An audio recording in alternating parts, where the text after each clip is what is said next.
Hello there, my very good friends. On today's wrestling news, the AEW wrestler's contract is set to expire and WWE interest has been gauged. Mark Briscoe has been cleared to wrestle on tonight's AEW Dynamite. We have the real reason that Mick Foley skipped Raw is XXX. And Raw is XXX draws monster ratings.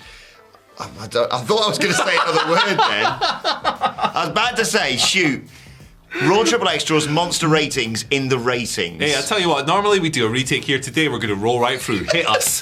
Hit us. I'm Anna Wilborn. And I'm Andy Murray. And this is the news. Of course, that's false. We never do retakes. No, of One course. take only, 2023. Right, let's kick things off by talking about big Brian Cage. Ooh. His contract with AEW is up within a matter of weeks, according to Fightful Select. Now, the circumstances of this mean it's not exactly a massive surprise. If you cast your minds back to last year, his contract, you are brimming to say something here. What is it? I was just going to say, we might not need a contract if he breaks Bryan Danielson's arm tonight because Maxwell's going to pay him. This is a good point. Very good point. Well Sorry. made. But yeah, last year, of course, he had his contract, which was due to expire then, extended by a year, which caught Cage by surprise because he wasn't being used on TV at the time. So that was an interesting thing. Now, it's emerged that his deal is due to expire. It's noted in this Fightful Select article that interest has been gauged within WWE. Feelers, I should say, have been felt, I guess. But there's currently no word on like the interest levels either party has in maybe agreeing a deal. I think it depends if Vince is in charge. Yeah, I guess it does. If I'm Brian Cage, I'm going, hey, they've offered me this. Can you offer me this? Okay, they've offered me this. Now, can you offer me this? I'm playing them against each other. It's just a smart way to be. And the Fightful article notes as well that since returning to television, and he's been on AEW programming quite a bit lately, Brian has received some praise for his work. I think he's been really good these past few months. Like the thing with Willie Mack. Yeah, like he's the reigning, he's one of the reigning 6-man Oh, of course, yeah. tag team champions in Ring of Honor. Working with the great Prince Nana. Oh. Shout out to the embassy. He's wrestling, yeah, like you said, Danielson tonight. Brian Cage is a fun guy. Like, he's a fun action wrestler, isn't he? Yeah. Just like I hate to say this, right, because it almost sounds insulting, but it's not to me. He's a great spot fest guy. Absolutely. Incredible. He's Mr. Get My In, isn't he? Yeah, that's his nickname. So there you go. Yeah. I got thrown a little bit there because you said if I was Brian Cage, and I thought if I was Brian Cage, I would just stare at myself. Yeah. For the entire day. He's ridiculous. Yeah. I think it's going to be an interesting little bidding war, this, because like you say, I think a year ago, AEW may not have fought to keep Brian Cage because, like you say, they weren't really doing a lot with him, and then they seemed to go, actually, no, we will. Now, like you say, he's had a bit of a showcase. He's literally on telly, as you said, against effectively the number one contender tonight. And I can easily... Actually, I joked about, like, Vince is in charge because look at him. But also, I think Trips could see him and go, I can do something with you as well. I could do something with you. Like Harley Race. Yeah, I think it's a good time to be someone like Brian Cage. Yeah. And, yeah. He's fun to watch. He's just fun to watch. And I really like the Willie Mack match. They defy gravity, though. So I knew what to expect, and I still was watching that on Rampage, and obviously the stuff they've done before going... Oh, yeah. What? Yeah, he's really fun. Yeah. But yeah. I hope he gets a big deal somewhere. Yeah. We'll keep you posted. Go, Brian. On Go on, Brian. Developments with that. The machine. Speaking of AEW Dynamite, though, all the talk recently, of course, has involved the Briscoes and their banning, effectively, from television by Warner Brothers Discovery. Uproar yesterday, quite rightly, in my opinion, in our opinion, that Mark Briscoe was still not going to be allowed on TV per WBD. But then subsequent to that, news broke that he had been cleared to wrestle on AEW Dynamite, and subsequently Tony Khan has booked him opposite Jay Lethal for tonight's show. Khan appeared on the Battleground podcast to say it's going to be a great match honouring a great man. These men requested this match.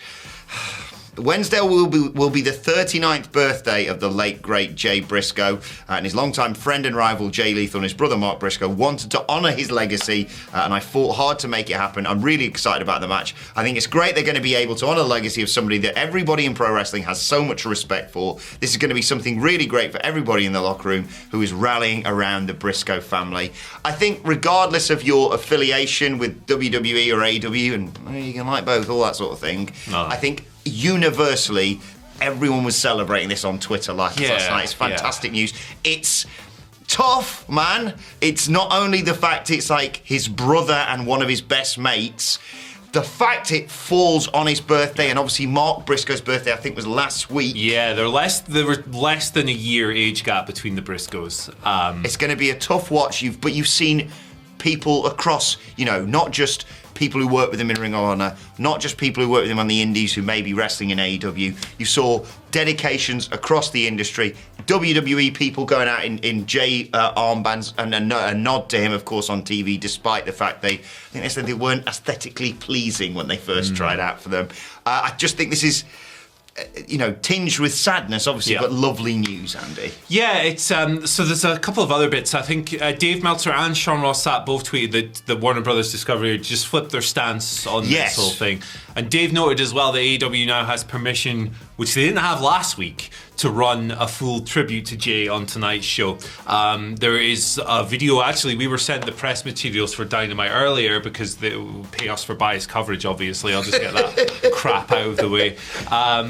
But yeah, it's very heavily focused on the tributes and the Jay aspect of it. So the core of this, for me, Mark Briscoe never did anything wrong. Nope. Not a single obviously thing this wrong. is related to Jay's tweets. In all of this. Yeah, like their inability to appear on Warner programming was a consequence of those tweets from 2013 that Jay made. Mark did nothing wrong in all of this.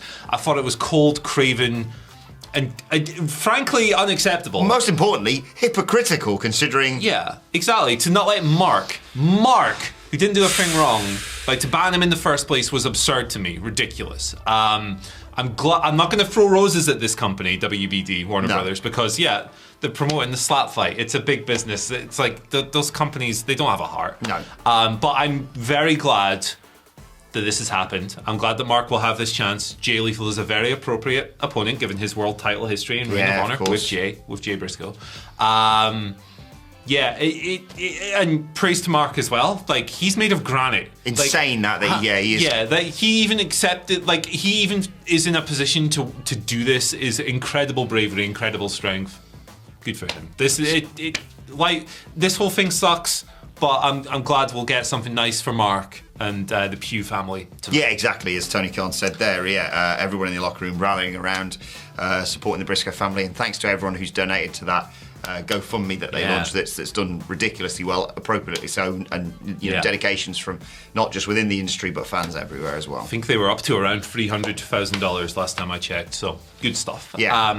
Right, let's talk a little bit about Raw is XXX, the big show from this week. We've got two stories here. Mick Foley, why wasn't he there? Busy. That's it. That's the story. So Mick made a Facebook post talking about it. He was kind of conspicuous by his absence. You'd think they'd bring him in, but he said, I politely declined due to the hectic nature of my schedule. If I had not taken the past couple of days off and instead travelled to Philadelphia for the show, I would have been on the road for 32 consecutive days. Goes on, says he's working on a new project that's a lot of fun, but very time consuming, and also he kind of needs to spend time with his children and his wife. So Noelle's just had surgery as well, hasn't she? Oh, has she? I didn't know that. Get well soon. So get well soon. There you go.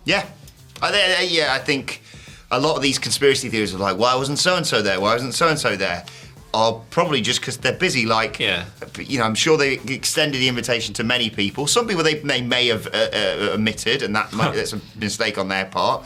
But sometimes people are just busy. Like Mick Foley doesn't keep his Mondays free every week nowadays, probably because he's got other stuff that he wants to be working on, and I'm sure we'll see him back on WWE TV very soon. I do think Stone Cold not being there may be a sign for something on Saturday, but I'm a conspiracy theorist at heart for good conspiracy theories. He's ending Roman Reigns' reign, brother. It's happening. I, for some reason, assumed as well, we were talking about this in the office yesterday, that when we talked initially about Stone Cold, or Roman and Stone Cold being offered a match, that it was Roman versus Stone Cold. So come to find out, no, it was Brock. It was both. Both were pitched. But the fact that they went, oh, cool, Steve, see you next, all right. Yeah, how about Brock? Well, hey, brother, how about we test that surgically repaired neck with 12 German suplexes?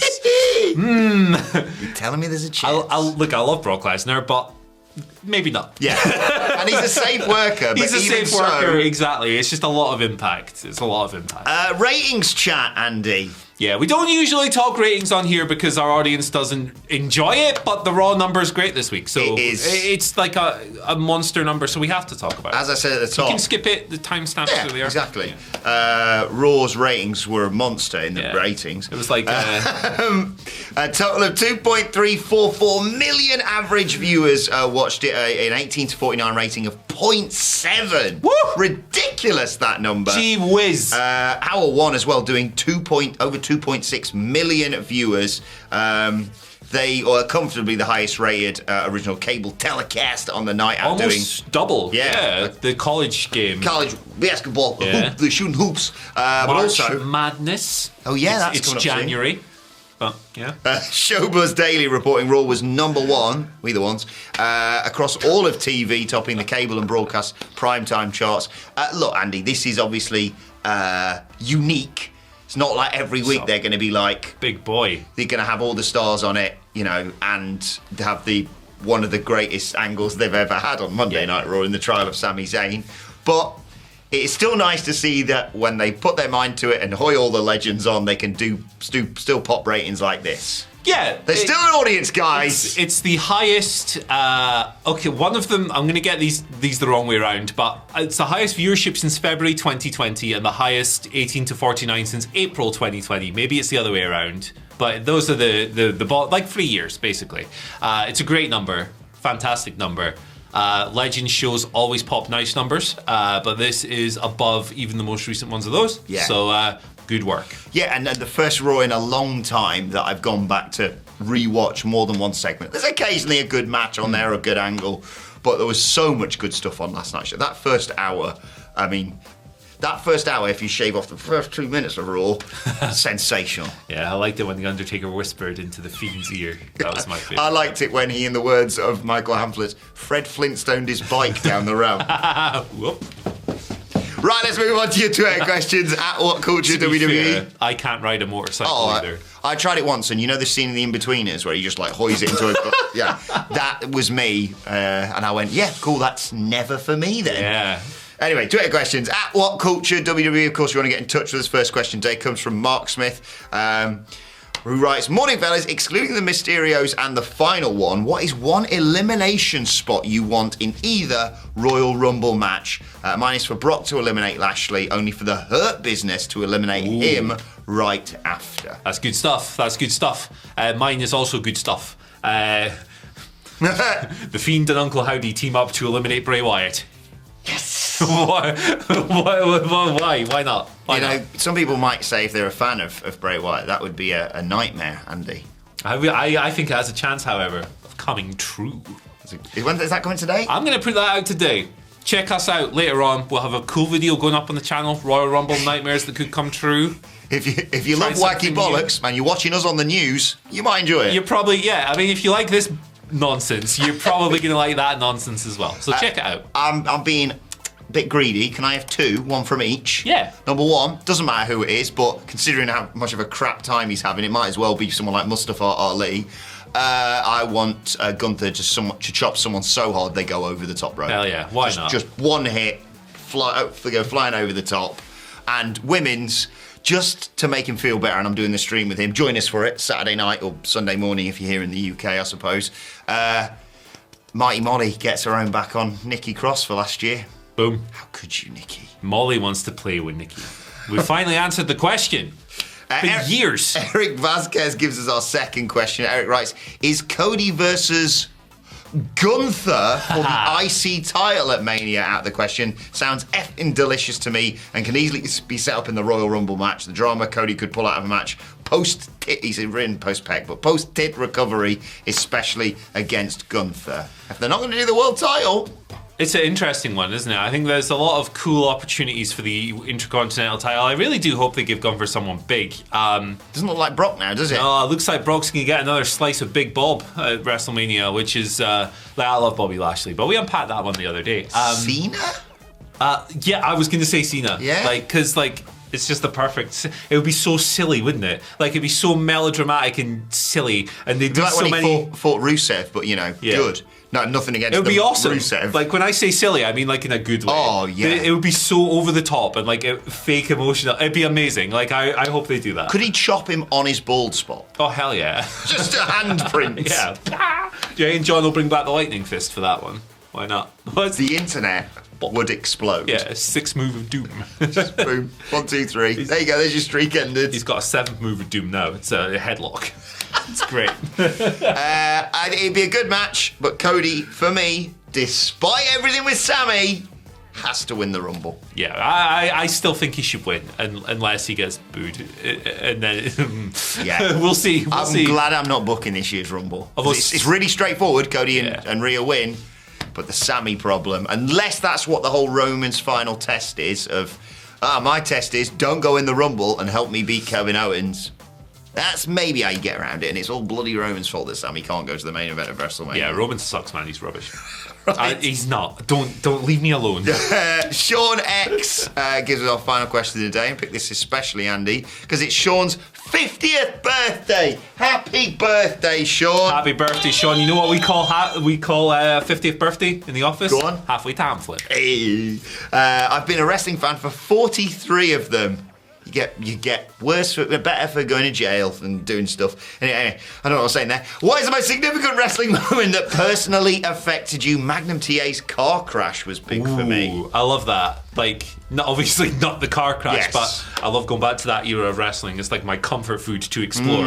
Because I wasn't able to consume media when I was 0 years old. But like I love watching all the classic Crockett. Do you know my mother-in-law once asked me, how old were you when you were born? I went, I'd just been born, so 0. What a question. Hiya, Mary. Doubt she's watching. The question's fallen out of my brain. Can you repeat it? What significant wrestling moment personally affected you? Oh, Shibata almost dying in the ring. God, yeah. And coming back, like his return. Like, so the Okada match is like, it's one of my favorite wrestling matches of all time, but it is that double-edged sword of like he had the brain issue. Immediately afterwards, he was given something like a 20% chance to live, let alone do anything physical ever again.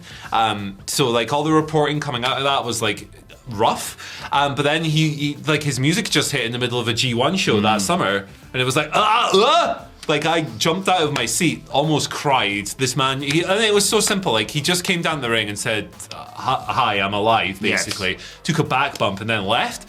But it was just this most life-affirming thing ever, because it was like I almost watched this man die in the ring. Now he's back, and now he's had matches and stuff. And every time he does something, I'm filled with joy. Yeah. So that's probably it for me. But there's plenty of others. Yeah, mine's kind of close to that. It's when Eric Rowan's spider got squashed. I'm joking, of course. Oh boy. My one, I think it was kind of everything rolled into one. The moment, exhaustion, seeing his kids in there. It was Kofi winning the world title at WrestleMania. Yeah, that's a good one. I think quite a lot of us, it was my first, was it for your first WrestleMania? It was, yeah. WrestleMania 35, we all had this crazy week. Obviously, it was about... And we had such good seats as well. We'd been to the Bullet Club block party and got sunstroke.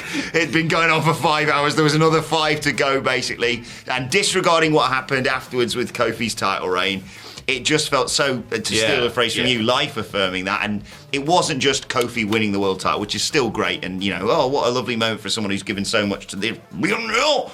It was his mates being there, his family being there, and most importantly for me, his kids being there. I just...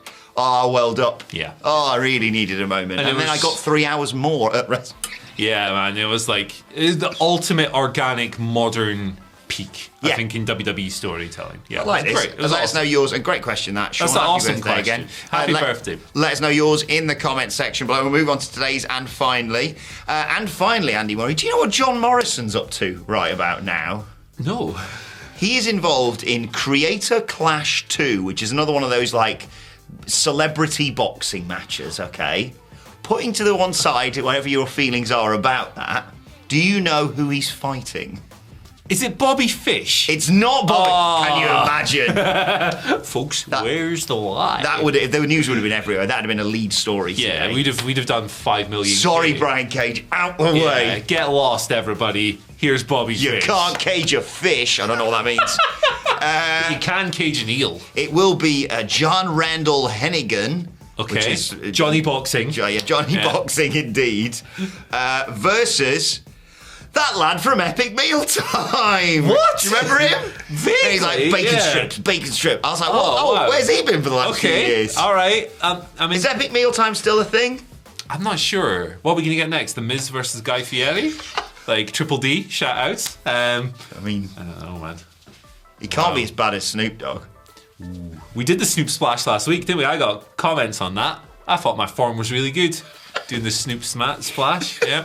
But yeah, so we need to bring back Epic Mealtime, but with me and you cooking with wrestlers. We'll get Baron Corbin. I'll get Baron on. Show us how to cook a steak properly. Put more bacon with that. I think that was my vague memory of what Epic Mealtime was, and like Muscles Glasses. Yeah. I kind of missed that era of YouTube. Gareth could be Muscles Glasses. He could. He's a muscly boy. I'll get him some glasses. There you go. Sorted. There you go. Gareth is Rikishi, apparently. Yeah, tweet Gareth. I love when we do this. Tweet Gareth Morgan Rikishi gifts at gmorgan04 with zero context. Don't be a snitch. And he'll be like, why is everyone tweeting me Rikishi still? This is Love you, Gareth. Sorry, Gareth. Top boy. I'm really sorry, Gareth. Yes. Well, they're part of the Weekend News team, doing a great job. Right, anyway, thoughts, Twitter questions. What was it? Significant wrestling moments on Twitter at WhatCulture WWE. Gotta wrap this up. Yeah. Watch there, follow both of us, follow Andy Murray at Andy H. Murray. The H stands for Hoop 4, Revenge of the Hoop. I think I can guess what tomorrow's H might stand for. The Hoop franchise is growing, brother. You can follow me. But we're a bit out of sync because this is Hoop 4 and we recorded Hoop 3 yesterday. Oh, yeah. But Hoop 3 hasn't gone out yet. What? It's like Star Wars. Check out the Royal Rumble Nightmares video. R4D9. Follow me at Adam Wilbur. Follow us all at WhatCulture WWE. But for now, my thanks to Andy Murray. Thank you for joining us, and we will see you soon. Rogue One's the best.